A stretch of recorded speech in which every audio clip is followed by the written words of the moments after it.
Labi ng dalagita sa Parañaque City na nawala sa kasagsagan ng masamang panahon na recover na. Mga otoridad inaalam pa kung mayroon bang nangyaring foul play sa pagkamatay ng biktima. Si Val Custodio sa sentro ng balita. Sa videong ito, kita ang buhok ng isang babae na nakalutang sa creek sa barangay Moonwalk, Parañaque City kahapon. Lakas loob naman tumalon ng isang lalaki para iahon ng lumulutang na katawan. Nasa 18 oras sa pala tinatangay ang katawan ng 16 na taong gulang na dalagita bago ito na-recover. Nakatambay po kasi yung tropa ko dyan, dalawa sila. Nakatambay po sila. Tinitignan daw po nila yung ilog. May nakalutang daw po na tao daw po. Sisigaw na po siya na yung bangkay daw po. Lumabas na po ako dito. Pinunta ko po doon. Sabi nila talon nila daw po. Tinalo ko na po doon. Tapos sa may ginawa ko po yung damit ng bahay. Inilid ko po sa may may brace. Tumalo na rin sa creek ang dalawang kaibigan ni Jasper para tumulong sa pag-ahon sa katawan. Ayon sa ina ni Jasper, umantabay na rin sila kung sakali mang mapadpad sa lugar nila ang labi ng babae. Yung anak ko pong isa, napunta po sa lugar kung saan po yung pangyayari nung araw, ng gabi na po yun, nung nagbabaha po, nung unang gabi po nagbabaha.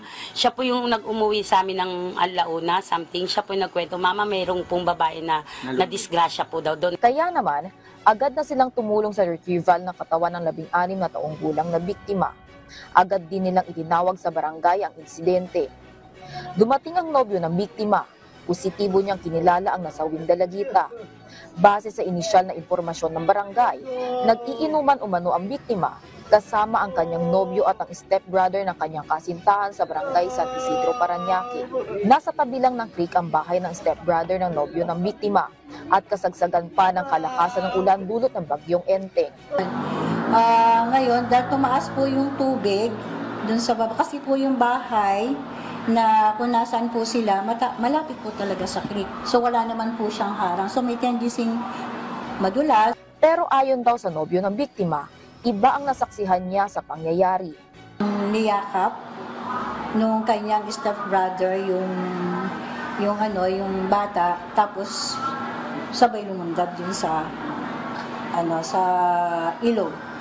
And then after po niyan is ang nakita na lang po nilang umahon is yung lalaki po.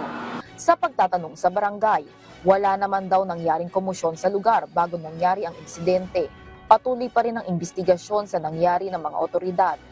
Nasa purinarya na ang labi ng biktima. Pagpunta pa lang po namin doon, yun na po yung sinabi ng tao na ganun daw po yung nangyari talaga, na niyapos daw po yung pamangkin ko. Sabay yun nga, tumalun daw po doon sa creek. Nasakit po. Kasi tumalis po yung pamangkin namin ng maayos po sa bahay. Tapos tatawagan po kami na ganun nga daw po. Kasalukuyan ang sumasailalim sa autopsy ang labi ng biktima para malaman ang totoong naging sanhi ng pagkasawi ng menor de edad. Val Custodio para sa Pambansang TV sa Bagong Pilipinas.